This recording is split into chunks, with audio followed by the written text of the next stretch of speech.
एक छोटा सा गांव था, नाम था सुकूनपुर।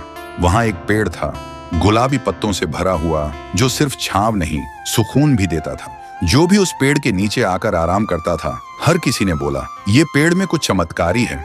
जब भी इधर रुकता हूं तो एक सुकून मिलता है। उसी गांव में एक बुजुर्ग दादू रहते थे, अपने पोते के साथ। उन्हें गांव के सबसे समझदार इंसान माना जाता था। वो दादू अपने छोटे से पोते राजू को हर शाम उस पेड़ के नीचे लाते और कहानियां सुनाते और कहते, बेटा, ये पेड़ सिर्फ पेड़ नहीं है, ये हमारा परिवार है। मैंने इसे अपने हाथों से लगाया है और इसने मुझे जिंदगी भर छांव दी है। राजू मुस्कुरा के पूछता, दादू, क्या पेड़ भी परिवार होते हैं? दादू थोड़ा सा हंसते हुए बोलते, जिसने तुझे बिना कुछ मांगे छांव दी, थकान में सहारा दिया, वो क्या किसी अपने से कम है?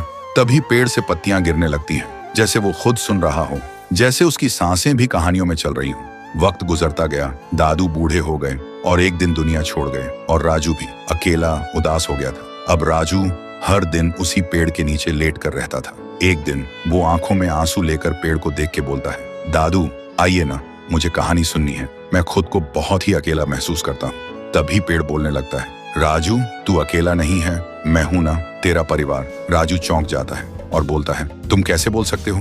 तुम तो पेड़ हो। पेड़ ने धीरे से कहा, तेरे दादू ने मुझे इतना प्यार दिया था, हमेशा मुझे परिवार समझा, और आज तुझे यूं टूटा हुआ देख के मेरी रूह कांप गई। मैं कैसे देख सकता हूँ अपने परिवार को ऐसे तन्हा? उसी दिन से राजू फिर से मुस्कुराने लगा था, क्योंकि अब वो अकेला नहीं था। उसके साथ उसका पेड़, उसका परिवार था। वक्त गुजरता गया, राजू बड़ा हुआ और एक दिन शहर चला गया। गांव की जमीन बिक गई और एक दिन उसी पेड़ को भी काटने का वक्त आ गया। जब पेड़ गिरा, ऐसा लगा जैसे कोई दिल टूट गया हो, जैसे कहानी अधूरी रह गई हो।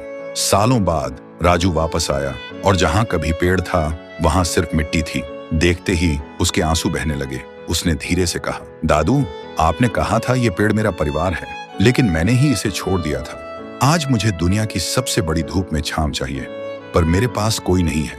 आप नहीं हो, और जिसे परिवार बोला वो पेड़ भी नहीं रहा। राजू फिर से अकेला हो गया, लेकिन तभी जमीन की मिट्टी में से आवाज आई, राजू, मत रो, मैं हूं ना, तेरा पेड़, तेरा परिवार। तुझसे दादू की हर कहानी सुनी, तेरे हंसने की गूंज मेरे तन में अब भी घूमती है। मैं गया नहीं हूं, मैं तेरे साथ हूं। जब तक तू मुझे याद रखेगा, मैं तेरे साथ जीता रहूंगा। राजू चौंक गया, आंखों में आंसू पर एक हल्की सी मुस्कान।